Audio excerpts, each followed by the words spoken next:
Dr. Rosenthal was born in Johannesburg, South Africa, and attended the University of Witwatersrand, where he obtained his medical degree with the highest honors, the equivalent of summa cum laude. He moved to the United States and was a resident and chief resident at Columbia University Hospital and the New York Psychiatric Institute. He conducted research at the National Institutes of Mental Health for over 20 years, and it's there that he led a team that described seasonal affective disorder. Some of you may know that, SAD, the influence of light on moods. Dr. Rosenthal has maintained a private practice in Washington, D.C. metropolitan area for over 30 years. He was awarded the prestigious Anna Monica Foundation Research Prize for his contributions to research in the field of treating depression. He is considered one of the greatest psychiatrists in the country, and is the co-author and author of over 200 professional articles. He's also a very dear friend, a very gentle man, a very wise and kind soul. And please welcome him. He's going to share his pearls of wisdom for all of us to carry forth in the coming years. Please welcome Dr. Norman Rosenthal.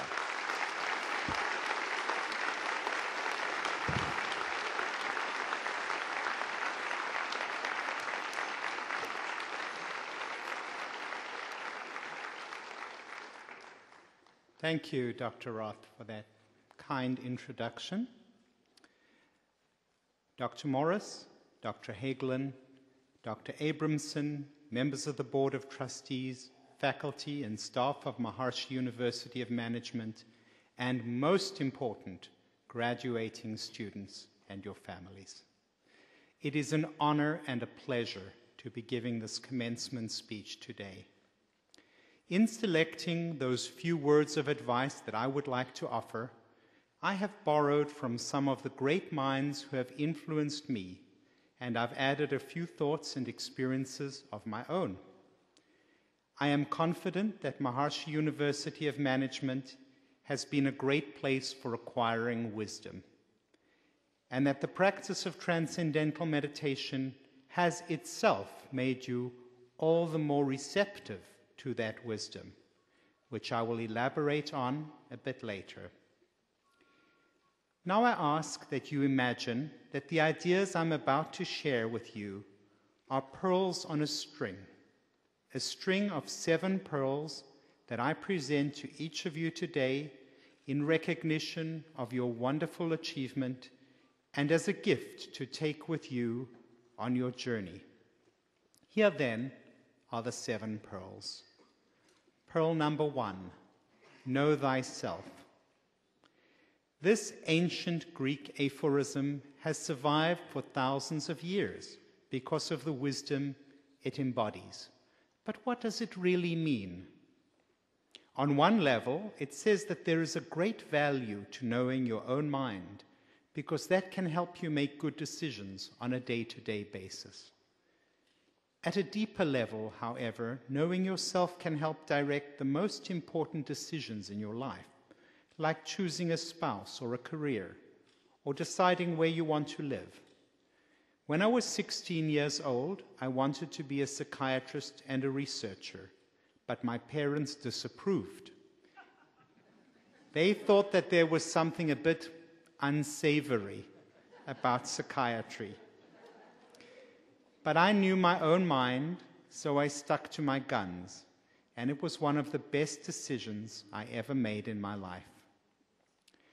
From my long experience as a psychiatrist, I must add that knowing yourself also means knowing how your brain works, what your strengths are, and what your weaknesses are. In my practice, I see many young people with so-called learning deficits, but almost invariably, they have powerful mental abilities that offset those deficits. Often, a great deal of effort is expended in trying to correct the deficits. And it certainly is important for people to develop basic competencies, but usually not enough energy is invested in developing those powerful strengths. Drawing from my own experience, I did well at school until I hit medical school. Or perhaps it was medical school that hit me. I was overwhelmed by the huge volumes of stuff that we had to commit to memory. I had no problem with my memory, but my attention span, that wasn't so good. After reading 2 or 3 pages, I would want to get up and walk around, call a friend, or pay a visit to the fridge. Luckily, we had no internet in those days, no Facebook, no Twitter, or I would have been in even deeper trouble than I already was. But here's how I solved the problem. My best friend at medical school was a brilliant scholar with an amazing ability to sit down and focus. We found that it was much more fun studying together, and we did so almost every day for 6 years. I credit him with helping me stay at my desk so that I could memorize all that stuff. We have remained friends ever since, and I'm happy to say that he has not done too badly either. He is now dean of the medical school at the University of Chicago. But it was because I knew myself and my difficulties sitting glued to my desk that I was able to find a solution. So I recommend to those of you who are good at some things, but not so much at others, to team up with people who have complementary skills. That way you can solve problems without having to rewire your brain circuitry, which is not such an easy thing to do. My guess is that you know yourself better than most graduating students because you are used to diving deep into your minds twice a day and accessing that unbounded transcendent consciousness that is a key to self-knowledge. Of course, gaining self-knowledge is a lifelong process, but you are well on your way, and I predict that your continued growth in this area will repay you richly over time. Number 2, be yourself. In Hamlet, Shakespeare gives Polonius, the chief counselor to the king, the following words for his son Laertes before the son sets off on a long journey. This above all, to thine own self be true. Fast forward more than 400 years to December 2007 in Holland, 4 months before Maharishi's passing. The MUM undergraduate class were visiting Holland to take John Hagelin's famous physics course. They were staying near Maharishi's house and were connected to him by teleconference. Someone asked Maharishi to tell them something that would help them develop themselves more quickly and guide them through life. His simple answer was, be yourself.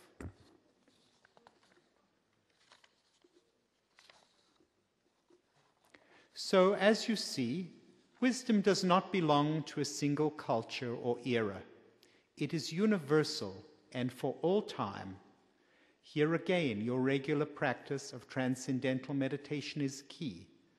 The practice of meditation should remind you that you deserve to set aside the time to get to know yourself and to be yourself.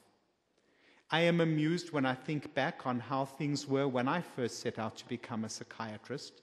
I studied the discipline in an era when psychiatrists were supposed to adopt blank faces so as to conceal their emotions. It didn't work, at least for me. My patients could tell when I was worried about their problems, amused at a funny story, or happy that they were succeeding. So I retired my poker face, became more authentic, and it has worked for me. So I pass that second pearl on to you. Be yourself. You'll find it's just the easiest and most rewarding thing to be. Pearl number 3, be open to new possibilities. In the process of acquiring knowledge, we do, of course, need to learn what is already known. For example, a scientist cannot make new discoveries without knowing what has already been discovered. But if we remain within that framework, or inside the box as it is commonly known, we will never discover anything new or see the world afresh. I grew up in South Africa under apartheid, that cruel system in which blacks and whites were forced to live apart for decades as a matter of government policy. When I was 16 years old and apartheid was still in its heyday, the young Robert Kennedy visited South Africa and gave a rousing speech at our university. He was a charismatic figure, unlike anyone I had previously seen in South Africa. That was the first time I heard him use George Bernard Shaw's famous quote, which became a Kennedy favorite. Some people look at the world as it is and ask why. I look at the world as it never was and ask, why not? It was such an appropriate quote, given the injustices of that society. Yet apartheid seemed so entrenched that it was hard to imagine there would ever be a time when it was gone. But as we now know, apartheid fell many years ago, thanks in large measure to people who looked at that society as it never was and said, why not? As a researcher, I have learned that it is critical to be open to new possibilities whenever they arise. That practice has served me well. As a young researcher at the National Institute of Mental Health, I observed patients with regular cycles of depression in the winter, alternating with happy times in the spring and summer. Could it be related to changes in the environment, in the environmental light, I wondered? And I asked myself, why not?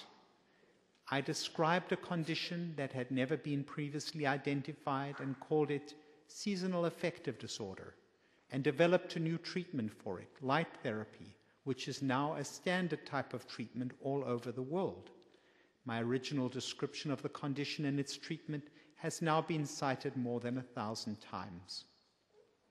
I would not be speaking to all today had I not listened to a young man with bipolar disorder who told me how transcendental meditation had changed his life. When I shared with him that I had once learned TM myself, he urged me to get back to it, and I said to myself, why not? And because it made a huge difference in my life, I went on to recommend it to my patients, to research it, and wrote a book about it.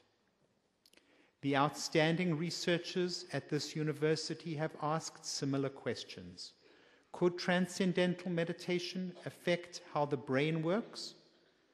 Dr. Fred Travers has asked, why not? And that question has led to his fascinating discoveries. Could transcendental meditation prevent heart disease? Dr. Robert Schneider asked, why not? And as a result, we have his amazing papers describing the effects of TM on blood pressure, heart attacks, stroke, and mortality. So I recommend that you be open to wisdom wherever you find it and to seeing things in new ways. It's paid off for me, so I pass that pearl on to you. Number 4, don't hold grudges.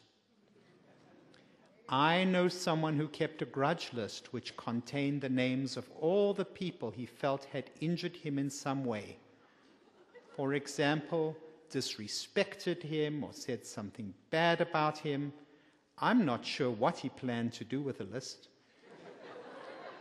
Whether he intended to retaliate when the opportunity arose or simply derived some satisfaction from holding onto it, like a collector. After our conversation, I found myself wondering who was on my grudge list. Then I realized I didn't have one. My grudge list was empty. And with that realization came a great sense of relief. Holding on to grudges is such a burden. Maharishi once gave the same advice to the people working with him. Don't hold grudges, he said, they create fire in the heart. Bottom line, grudges do you no good, so do all you can to get rid of them. And once again, meditation will help. I know that if I have some resentment, when I transcend, I feel so full of good feelings that it is impossible for the resentment to take hold. It just seems to dissolve, to evaporate. Number 5, do well by doing good. I know that the students of this university are well schooled in the need to strike a balance between doing well in your own lives and working to make the world a better place. But I'm including this caution here because in my practice as a psychiatrist, I see so many people who veer too far to one side or the other. A great thinker from a different tradition and an earlier era, the Rabbi Hillel, perhaps put it most succinctly when he said, "If I am not for myself, then who will be for me? But if I am only for myself, then what am I?" If you don't advocate for yourself and promote your own interests, how can you expect others to do so for you? But your vision must go beyond yourself to encompass the well-being of others as well. Number 6, cultivate good habits. Habits are really interesting things. When something becomes a habit, it becomes much easier to do. It may be hard to believe, but once upon a time, your parents had to remind you to brush your teeth, or do 100 things that you now take for granted. But then these things became habits, so now they are second nature. We have some idea about how this works at a neurological level. Every experience we have involves large groups of nerve cells, all firing at the same time. In the process, the bonds connecting these nerve cells, like the synapses, strengthen. If the experience repeats, so does the firing, and the nerve connections tighten further. As neuroscientists are fond of saying, nerves that fire together, wire together. This fundamental fact about the nervous system explains how any and all experiences form neural circuits and rewire the brain. In general, the more we repeat an experience, the firmer the wiring. And that's what happens when we develop a habit. The firm wiring makes the practice easier and easier, so we just need to give the circuits a little tap, and they swing into action. Meditation is a healthy habit. So is eating good food, exercising, getting enough sleep, and being kind to others, to name just a few. Now, I know from speaking to MUM alumni just how these healthy habits are encouraged among MUM students. Having seen the excesses that are so common on campuses around this country, the sleep deprivation, substance abuse, and unhealthy living, I realize just how lucky you all have been in your time here. Not only have you gained an invaluable education, but the healthy lifestyle encouraged at MUM has established a pattern of living that you can take with you for the rest of your lives.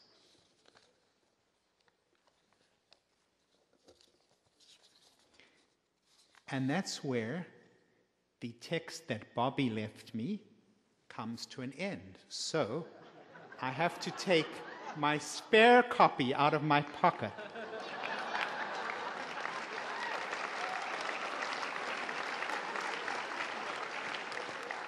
And so we have an unscripted pearl of wisdom. Always keep a spare copy in your pocket.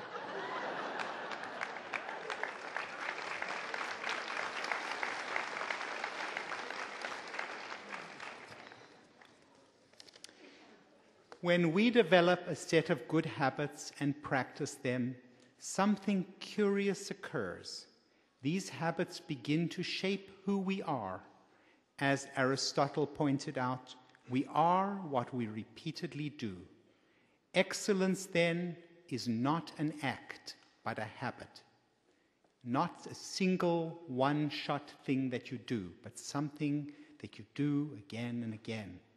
In a similar vein, the modern American author Annie Dillard wrote, "How we spend our days is, of course, how we spend our lives." Number 7, Pursue your dreams. You have heard this one before, I am sure, but for the final pearl on the string, I want to encourage you to pursue your dreams, by which I mean your goals and visions for yourself.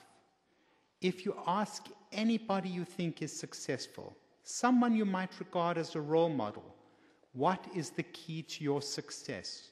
I wager that at least one of the answers will be, I had a dream and I pursued it. Now, having a dream is not enough in itself.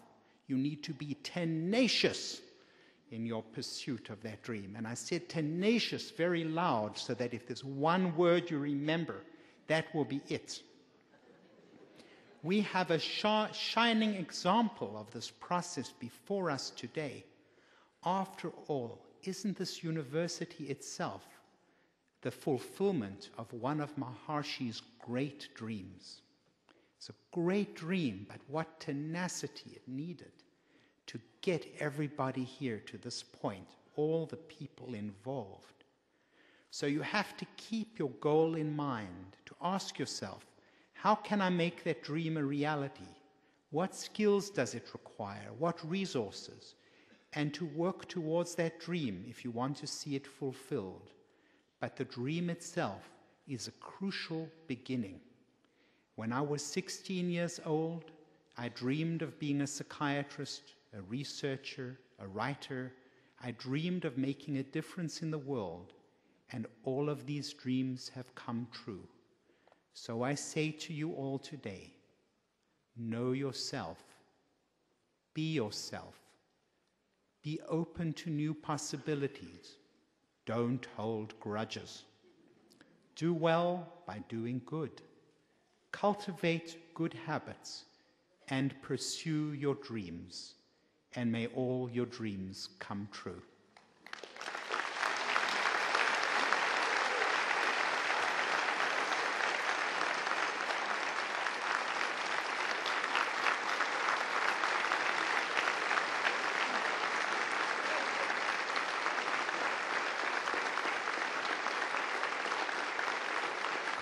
Congratulations. Congratulations, graduating class of Maharishi University of Management 2011, Jai Gurudev.